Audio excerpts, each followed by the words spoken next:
Selamat hari Minggu. Nah, sekarang ini kakak di sini mau membuka ibadah sekolah minggu pada hari ini. Sebelum itu, kakak ingetin ke adik-adik semua untuk mempersiapkan alat tulis dan juga buku tulis ya, untuk mencatat firman Tuhannya nanti. Dan sebelum kita mendengarkan firman Tuhan, kakak ajak adik-adik untuk sama-sama berdoa ya. Kita lipat tangan, kita tutup mata kita. Tuhan Yesus, terima kasih atas anugerah-Mu Tuhan yang telah Engkau berikan kepada kami Tuhan. Terima kasih Tuhan atas kesehatan yang telah Engkau berikan kepada kami Tuhan dan juga orang sekitar kami Tuhan. Sekarang ini Tuhan kami akan mendengarkan firman-Mu Tuhan. Biarlah Tuhan Engkau yang menuntun kami Tuhan untuk dengar-dengaran Tuhan. Engkau urapi kami Tuhan untuk saling dengar-dengaran terhadap firman-Mu Tuhan. Juga Tuhan tidak lupa untuk kami berdoa juga untuk yang membawakan firman-Mu Tuhan. Biarlah Tuhan Engkau urapi mereka Tuhan. Ya Tuhan, Engkau berkati juga mereka Tuhan yang membawakan firman-Mu Tuhan. Terima kasih Tuhan Yesus, Engkau sertai orang tua kami dan juga teman-teman kami Tuhan. Engkau beri mereka kesehatan selalu Tuhan dan keselamatan selalu. Terima kasih Tuhan Yesus, kami sudah berdoa dan mengucap syukur. Haleluya, amin. Adik-adik, karena sekarang kita sudah berdoa bersama-sama, sekarang langsung saja ya kita mendengarkan firman Tuhan.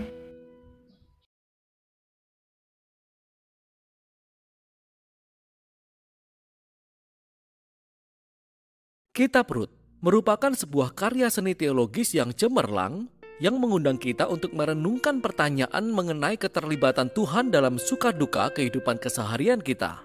Ada 3 tokoh utama dalam kitab ini, yakni Naomi, seorang janda, Rut orang Moab, dan Boas, seorang petani Israel. Dan kisah mereka dituturkan dalam 4 bagian yang disusun dengan indah. Mari kita selami dan kita lihat kisah ini seutuhnya. Pasal pertama kitab Rut diawali dengan kalimat ini. Pada zaman para hakim memerintah. Hal ini mengingatkan kita akan masa kegelapan dan masa-masa sulit dalam kitab Hakim-Hakim. Dan di sini kita menjumpai sebuah keluarga Israel di daerah Bethlehem yang sedang berjuang untuk melalui masa kelaparan. Dan dalam usahanya mencari makanan, keluarga ini pindah ke wilayah bangsa Moab yang merupakan musuh bebuyutan bangsa Israel. Dan di situ, ayah dari keluarga ini mati dan kedua anak laki-laki mereka menikah dengan 2 wanita Moab yang bernama Rut dan Orpa. Lalu kedua anak laki-laki itu, mereka juga mati di sana dan meninggalkan Naomi beserta kedua menantunya. Dan Naomi tidak lagi mempunyai alasan untuk menetap di daerah Moab. Lalu dia mengatakan kepada kedua menantunya bahwa dia akan pulang ke Israel. Dan Naomi tahu bahwa di Israel kehidupan seorang janda asing yang belum menikah akan sangat sulit. Jadi dia mendesak kedua menantunya untuk tetap tinggal di Moab. Orpa setuju untuk tetap tinggal, tetapi Rut tidak. Rut menunjukkan kesetiaan yang luar biasa kepada Naomi dan dia berkata, "Kemana engkau pergi, ke situ jugalah aku pergi. Bangsamulah bangsaku dan Allahmulah Allahku." Lalu keduanya kembali ke tanah Israel bersama-sama.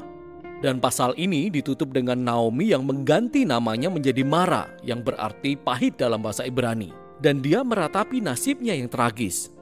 Pasal kedua diawali dengan Naomi dan Rut yang berdiskusi tentang kemana mereka akan mencari makanan. Dan kebetulan saat itu adalah masa awal panen jelai. Lalu Rut pergi untuk mencari makanan dan secara kebetulan dia memungut jelai di tanah milik Boas yang ternyata masih merupakan kerabat Naomi. Kita diberitahu bahwa Boas adalah seorang pria berkarakter mulia dan dia memperhatikan Rut. Dan setelah Boas mengetahui latar belakang Rut, dia menunjukkan kemurahan hati yang luar biasa kepadanya. Boas membuat ketentuan khusus supaya Rut, si imigran ini, bisa memungut jelai di ladangnya. Dengan melakukan ini, Boas sebenarnya sedang menaati perintah dalam hukum Taurat, yakni menunjukkan kemurahan hati kepada para imigran dan orang-orang miskin. Boas sangat terkesan dengan kesetiaan Rut kepada Naomi. Dia mendoakan Rut bahwa Tuhan akan memberi upah atas keberanian Rut.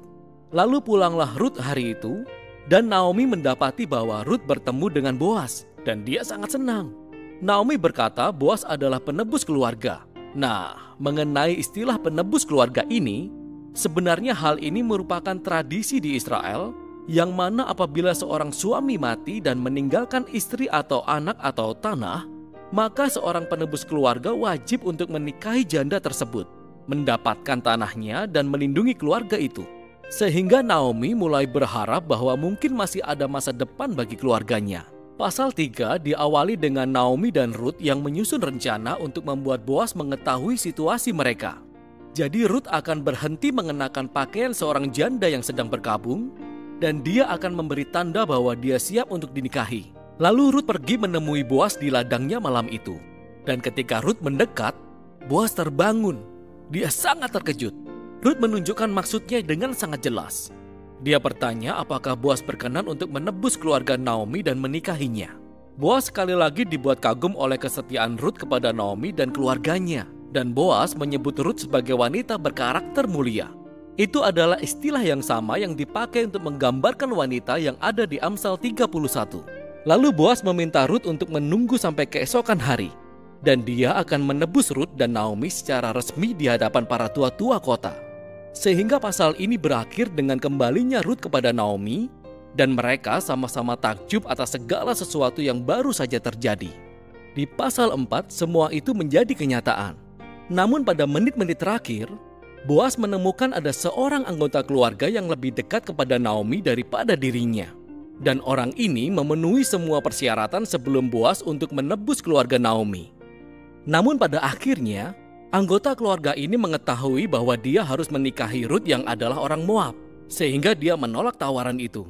Namun ingatlah bahwa Boas benar-benar mengenal karakter Ruth yang sebenarnya. Jadi dia mendapatkan harta Naomi dan menikahi Ruth. Dan sama seperti di bagian awal bagaimana Ruth sangat setia kepada keluarga Naomi, demikianlah Boas juga setia kepada keluarga Naomi. Kisah ini diakhiri dengan pembalikan kondisi dari semua tragedi yang terjadi di pasal 1. Jadi kematian suami dan kedua anak laki-laki tergantikan. Ketika Ruth menikah lagi dan melahirkan seorang anak laki-laki yang mendatangkan sukacita bagi Naomi. Keselarasan kisah antara bagian pembuka dan penutup sungguh luar biasa. Jadi, ingatlah bahwa tragedi di bagian awal diikuti oleh tindakan kesetiaan yang ditunjukkan oleh Ruth. Dan ini sangat selaras dengan tindakan kesetiaan Boas yang membawa pada puncak pemulihan keluarga Naomi. Dan keselarasan ini juga menyoroti susunan dari pasal-pasal yang ada di kitab Ruth. Jadi tiap-tiap pasal diawali dengan Naomi dan Ruth yang membuat rencana untuk masa depan mereka. Dan hal ini diikuti oleh pertemuan yang ajaib antara Ruth dan Boas. Dan tiap-tiap pasal ditutup dengan Naomi dan Ruth yang bersukacita atas apa yang terjadi. Kisah ini disusun dengan sangat indah.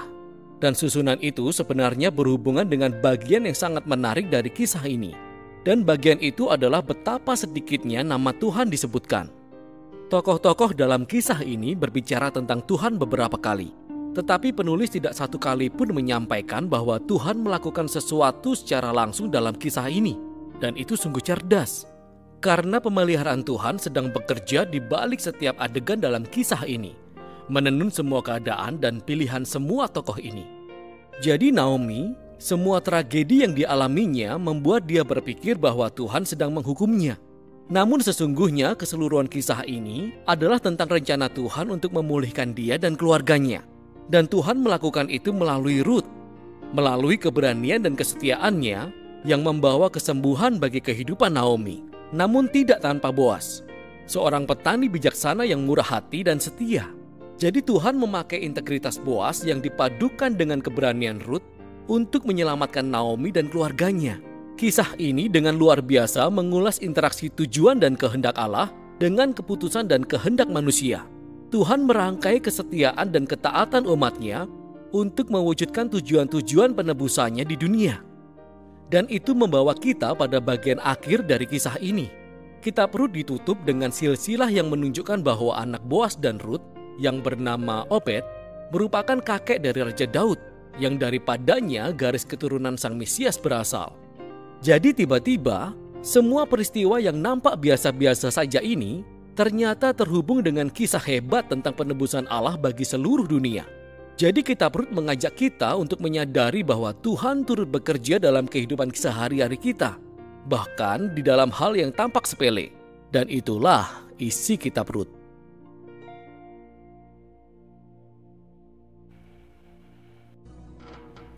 Halo adik-adik, karena adik-adik sudah mendengarkan firman Tuhan barusan, sekarang ini kakak mau berikan pertanyaan untuk kegiatan sekolah minggu hari ini ya. Nah, pertanyaannya ini seputar firman Tuhan yang barusan disampaikan. Adik-adik tulis pertanyaannya, dengerin baik-baik, nanti dijawab ya. Nah, jawabannya nanti langsung dikirimkan ke Kak Nela ya adik-adik. Udah, langsung aja kakak bacain.